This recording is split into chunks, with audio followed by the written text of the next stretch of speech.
le fjord. Il y a quelques jours, avec les refroidissements, il faisait moins 50 ressentis, donc moins 30 sur la glace. Contact Nature, on est un organisme à but non lucratif. On est les gestionnaires des 2 villages de pêche blanche à la baie.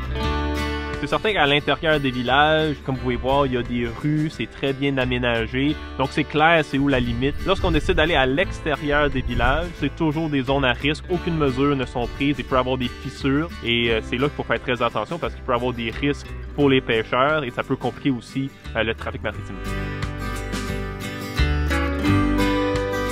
Quand le navire navigue dans le chenal de navigation, on voit le chemin que le brise-glace fait parce que ça fait comme de la boulette comparativement au reste de la glace qui est plus lisse. Par contre, quand le navire circule, il doit prendre un petit peu de vitesse de manière à casser la glace assez large pour le navire commercial qui est plus grand. Donc à ce moment-là, la vague que l'arrière du navire fait peut s'avancer un petit peu plus en dessous de la glace puis faire bouger un petit peu. Puis aussi, à côté de la traque, on le voit peut-être pas des fois parce que la neige recouvre, mais des fois, il y a des craques et des plaques de glace qui sont lisses, mais qui sont cassées.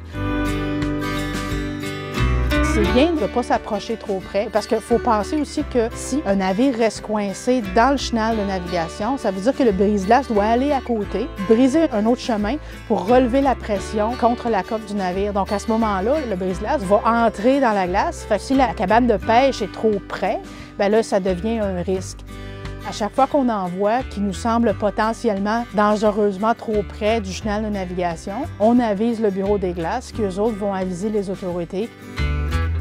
C'est toujours impressionnant là, de voir un bateau passer, un brise-glace et après ça des bateaux cargo.